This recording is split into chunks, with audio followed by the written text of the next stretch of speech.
Генерал болууну эңсебеген солдат эмес демекчи ар бир спортчунун эңсегени дал мына ушундай кубокторду, ийгиликтерди, жеңиштерди жеңүү.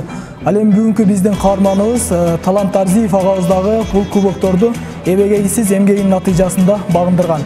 Анда эмесе сиздер менен биргеликте Талант агабыздын спорт дүйнөсүнө күбө болсок.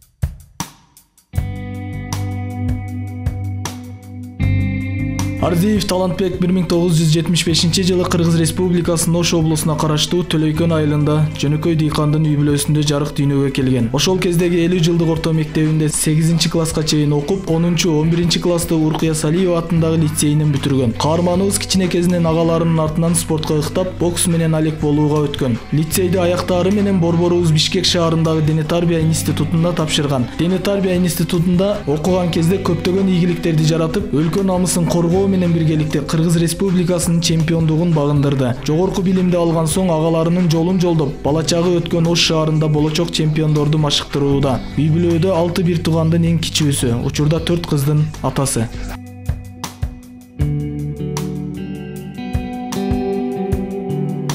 Талант ага, айтсаңыз, ушул биринчи спортко аралашкан курагыңызда? Мен биринчи жолу спортко аралашкан курагым 4 классынан баштап катышканмын. 86-87 жылдары. Ошол жаштан баштап ошол агаларымдын артынан ээрчип, ошолордун артынан бокс боюнча боксту үйрөнүп, жакшы жактарын, бардык жактарын өздөштүрүп, көптөгөн жакшы ийгиликтерге ошол агаларым аркылуу жетиштим да. Эмне себептен ушул бокс тармагын тандап алдыңыз, спорттун? Ушул бокс тармагын тандаганын себеби ушу аганы көрүп инес өсөт дегендей, ушу агаларым Абдуали Арзиев жана Нургазы Арзиев агаларым дагы ушул бокска катышканын артынан ошолорду көрүп, ошо кандай деңгээлде мушкер болгондугун көрүп, ошол кандай сонун машыгууларды өткөрүшүп, алар менен кошулуп барып, көрүп жүрүп, өзүм дагы ошол бокстун тармагына киргенге өзүм ошо агаларым аркылуу себеп болду да. Ушул бокс спорттун бокс түрүнө кызыгып, ушуну аркалап машыктыруучу болуп эмгектенип келе жатат экенсиз да азыркы учурда. Ушул бокстан сиз эмне таптыңыз өзүңүз үчүн? Өзүм ушул бокстун аркасынан бокс менен жүрүп, ошол көптөгөн Россия жергелеринден, Казакстан, Өзбекстан, Тажикстанда жакшылаган досторду ашырдым, ага инилерди ашырдым. Ушул спорттун аркасынан дагы көптөгөн ушул чыдамкайлыкты, жоопкерчиликти, ошондой эле өзүмдүн ушу ден соолугума ушул малга чейин келип, бир ооруну ушул жерим ооруду деп ушу больницага кайрылганымдын себеби ушулдан болду да. Сиз ушул башка өлкөлөргө чыгып дос таптым деп айтып калдыңыз да. Ушул бокс боюнча Кыргызстандан башка өлкөлөрдүн айырмачылыгы эмнеде экен? Туурусын айтканда, биздин Кыргызстанда өнүккөн бокс менен чет өлкөдөгү, мисалы мына Өзбекстан, Казакстан, Россия өлкөлөрүндөгү болгон спорттун айырмачылыгы өтө чоң. Ал жерде өтө чоң деңгээлде спорт залдары машыгып, ушу көптөгөн мына инвентарлар, мына мисалы мээлейлердин, тренерлердин классификациясы өтө жогору. Биз жакта биздин Кыргызстандан да өтө күчтүү, жакшы машыктыруучулар бар. Өкмөт тарабынан өтө таңкыс болгондугуна байланыштуу. Колдоо жоктугуна байланыштуу, демөөрчүлөр жок болгондугуна байланыштуу. Бизде өтө, мындай айтсак, Россия менен Өзбекстан, Казакстан, Тажикстанга салыштырмалуу биз жакта өтө начар да.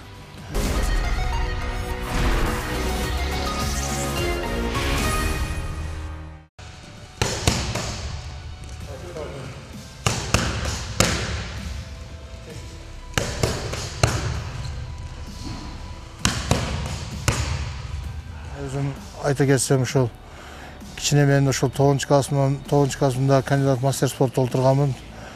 Ошол 9 класста кандидат мастер спорт толтургандан кийин мени ошол Бишкек шаарында спортивная школа спорт интернатка тартуулаган маалда эми ошол биздин үй бүлөбүздүн каражаттыгы жогунан анан ошол мезгилде өзүбүздүн үй бүлөлүк турмушубузга байланыштуу ал жака бара албай калдым. Спорт школага барып окуп, эгерде ошол демөөрчүлөр болуп, ага инелерди ошол маалда жашообуз жакшы болгондо биз дагы көптөгөн жакшы жерлерге барып машыгып, көптөгөн ийгиликтерге жетишсек болот эле. Алдыда ушул койгон максаттарыңыздын бирөөсүнө жетиштиңизби ушул спорт жаатында? Спорт жаатында ушул өзүм ушу Кыргызстандын агаларыма окшоп, Кыргызстандын чемпиону болуп, көптөгөн шаарларга барып, мен дагы көптөгөн ар түрдүү улуттардын мээлечиле боксчулар менен мушташайын деп ниет кылдым. Бирок ошол ниетимин жарымын актадым десем болот да. Жарымын гана актай алдым. Ошол союздун бузулуп кеткенден кийин мындай көптөгөн ушул ал мезгилде биздин демөөрчү колдоо деген эмес, даже өзүбүздү жашоо адамдар өзү менен өзү болгон жашоосун зорго арттырган мезгил болчу да. Ал мезгилде азыркындай демөөрчүлөр болуп, колдоо көрсөтүп, көптөгөн жактарга акчалай колдоо көрсөтүп турса, биз дагы көптөгөн ийгиликтерге жетишсек керек деп ойлойт элем да. Ошондуктан азыр өзүм дагы көптөгөн нерсеге жетпей, ичимдеги болгон букумду ушу өзүм жетишпей, өзүм ниет кылган жерлериме жетишпегендерими ушул азыр колумда тренировка кылып, колумда чоңоюп машыгып жаткан балдарым, ошо мен жетпеген жерлерге ошо балдарым жетсин деген ниетте жүрөм да азыр.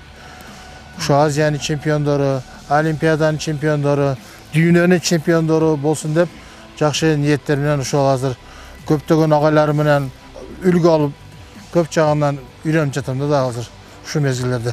Ушул башка өлкөлөр деп калдыңыз. Бокс тармагы кайсыл өлкөдө көбүнчө жакшы өнүккөн? Эми бокс боюнча ушу азыркы чынын айтканда азыркы мезгилде ошо Россияда, Америкаларда, анан кийин ушу Филиппин шаарларында өтө жакшы өнүгүп, ошо дүйнөнү дүңгүрөткөн боксерлордун көптөрү ушул жактан чыгып атат да. Мына урматтуу телекөрүүчүлөр, кызыктын баары алдыда, экрандан алыстабаңыздар.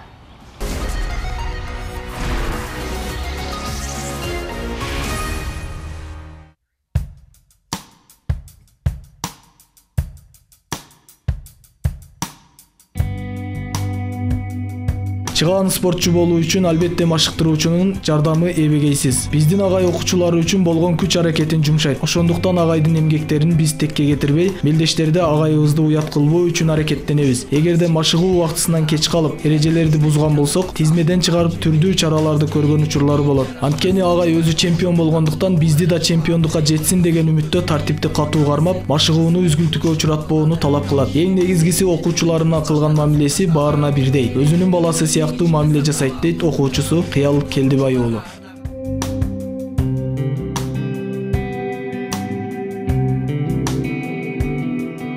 Агайыбыз ушул саат 5-ке тренировка 5-те башталат. Дайым 5-тен кеч калгандарды эми ар күнгө ар кандай чара колдонот да. Кеч калып келген балдарды эми список менен баардыгын шабып эле тизип туруп эле вовремя келбесең эми список бар. 3 жолу кеч калсаң да чыйып калат балдан чыгарып. Ошого балдар баардыгы келип эми чемпион кылгысы келет агай дагы өзү дагы эми чемпион болуп жүргөн, ошо өзүндөй кылып мен дагы силерди чемпион кылайын деп өзүнө аракет кылып. Ошолорду дагы биз дагы баалай билишибиз керек баардыгы. Агай мээнет күчтүү. Ошо агайыбыз баардыгын бирдей карайт балдарды. Бирине лапа коюп берсе, экинчисине коюп бербей эмес, баардыгын бирдей карап, бүттө ошол өзүнүн баласын дагы карайт.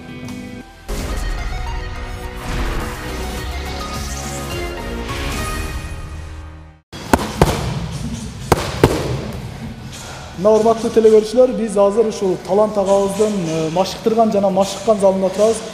Талант ага айтсаңыз, биздин телекөрүүчүлөргө ушул бокстун ыкмалары жөнүндө ушул кандай машыгат, ошол тууралуу айтып кетсеңиз. Ушул эме биздин залыбызда ушул бокс боюнча балдар машыгат. Бул жерде бир эле бокс эмес, ана ушундай эле бокс жана кикбокс боюнча бул жерде машыгып турушат балдар. Балдар өтө көптөгөн жакшы ийгиликтерге жетишкен спортсмендер да тренинг алышат бул жерде. Бокс боюнча биздин эми ыкмаларды айтсам, ушул бокстун боюнча жакшы өзүнүн прямой, боковой, снизу деп полный априкоттор менен бардыгын урган балдар ыкмаларын иштеш керек. Основной ошо челночкада, основной ударларды левый, правый, боковой аркал ударлар менен иштегенге аракет кылыш керек. Адамдын өзүнүн ойногон бала өзүнүн сопернигин сезе билиш керек. Кайсыл кандай жак менен ойносо болот, кайсыл жактар менен иштесе болот. Өзүнүн балдарын өзүн мындай айтканда рентген болуш керек да. Бокстун башка спорттон айырмасы эмнеде? Бала өжөр болуш керек. Кызыгуу башка спортко караганда бокстун бул түрү өтө оор спорттордун түрүнө кирет. Бул спортто өтө сергек болуш керек. Кайсыл өтө өзүнүн ыкчам ударлары менен өзүнүн ойногон мындай айтканда техникалары менен айырмаланып туруш керек башка соперниктерине караганда. Учурда сиздин колуңузда канча бала тарбияланат ушу бокс боюнча? Бокс боюнча менин колумда азыр 63-65ке чейинки ошого чейинки куракта балдар 65 бала тарбияланып турат азыр ушул маалдарда. Бокска болгон жаштардын кызыгуусу кандай? Азыркы бокска болгон жаштардын кызыгуусу өтө жакшы. Ошо азыркы биздин ушул залды ачканыбыздын себеби көптөгөн жаш балдар сигарет, тамеки чегишип, насыбай чегишип, спирттик ичимдиктерге берилгендигине байланыштуу здоровый образ жизни деп коет орустар айтмакчы, ошо сергек жашоого чакырып, ушул биздин Кыргызстаныбызда жакшы менмин деген жакшы ийгиликке жетишкен спортсмендерди чыгарууга аракет кылып жатабыз азыр ушул маалда. Бокста ушул көбүнчө кайсы ыкмаларды колдонуш керек негизи боксер болгон адам? Боксер болгон адам биздин 3 түрүндөгү ыкмалар болот. 3 түрүндөгү ыкма боюнча ошо ыкмаларды бири эң жакшы ыкмалардын бири ушул прямойдо иштеш керек, боковойдо иштеш керек, анан түбүнөн көтөрүп түбүнөн иштеш керек. Ушул ыкмалар основной ушул бутту, основной ушул бутта жакшы отуруш керек. Бала подвижный болуш керек. Бардык жагынан алдыга аркага уруп, урганда кайтып оң колду таштап бүт өзүнүн жагынан бокска керектүү ыкмалардын бардыгын ыкчамдардын ойлонуп ошол ийгиликтерге жетишип алыш керек да. Саламатсыңарбы? Направо. Бегом, марш.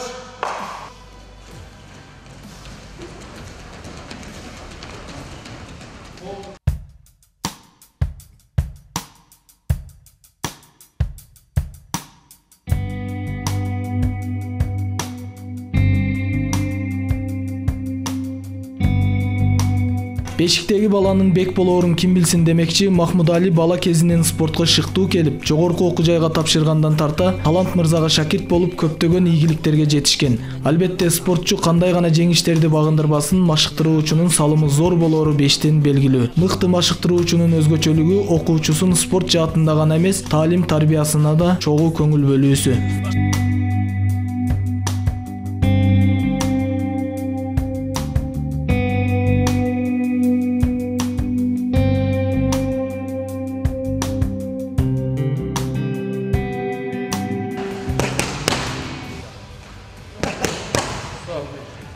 Стоп. Onu vurganda, vurdun bokovойда, ол жерден отыр. Боковойда vurganda, қолды мұштып, қана плечо бардығы тегіс тұрсын. İşledik. Şurada. Тоқтап тұр. Лапаны құрмағанда. Her bir udarda özünün udarın harmaya biliş gerek. Udar tiyende udardın astrologların udardı toxtatabiliş gerek. Toxtatabilen olsang, onu bunca hayırlı geçişi mümkün. O oldu kistleri abzadam ışık kalmap, oldu düz kalmaş gerek. Biraz oldu böyle.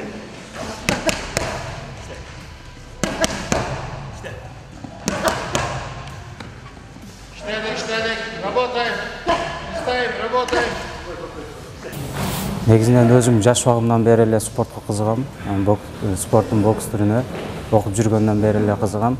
Бияка окууга тапшыргандан кийин ушул Агайдын колуна келгенден бери көптөгөн ийгиликтерге жетиштим десем болот. Үйрөнбөгөн нерселерди, көптөгөн нерселерни, өзүнүн жакшы сапаттарыны өзүмө алдым десем жаңылышпаймын.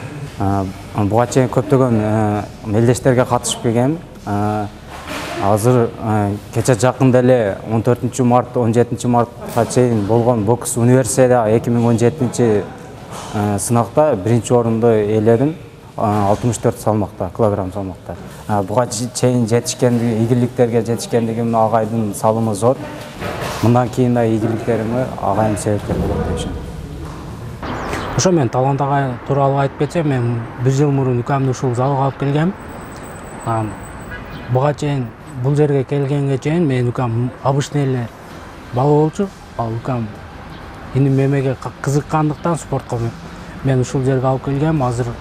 Азыркы учурда ал чоң ийгиликтерге жетип алып, ушу жөнөкөй эле адамдан чоң спортсмен кылып даярдаган, чоң ийгиликтерге жетишкен, бунун баарынын натыйжасы бул агайдын, Талант агайдын эмгеги деп билемин. Мындан ары чоң ийгиликтерге жетишиге дагы ишенем. Агайга рахмат. Өзүм алдыда айтып кеткендей эле ушу сайы бузулуп, көптөгөн ийгиликтерге өзүм жетишпей калып, ичимдеги арманымды, ичимде болуп өткөн нерселердин бардыгы ушу көп нерсеге жетишпей калганымы, ушу Куда кааласа ушул колумда азыр ушу машыгып жүргөн жаш жигиттерге, жаш инилериме ушу мен жетпей калган даражага ошо балдарын жеткирсин деп Азиянын чемпиону, олимпийский чемпион, Кыргызстандын желегин бийик туткан, бийик көтөргөн жигиттерден кылышка аракет кылам ушул балдарды. Куда кааласа 2020-жылы боло турган олимпиадага ушул жок дегенде менин 2 жигит, 3 жигитими ошо олимпиадага апарып, жакшы ийгиликтерге жетишип келишине мен чоң акыркы күчүм болсо дагы ушуга аракет кылып жумшайм да ушул нерсеге. Урматтуу телекөрүүчүлөр, мына ушундай сюжеттер менен бүгүнкү биздин көрсөтүүбүз соңуна чыгат. Ар бир кыргызстандык спортчуга ийгилик каалоо менен биргеликте бүгүнкү көрсөтүүбүздү жыйынтыктайбыз. Кийинки көрсөтүүгө чейин жолугушкунча саламатта калыңыздар.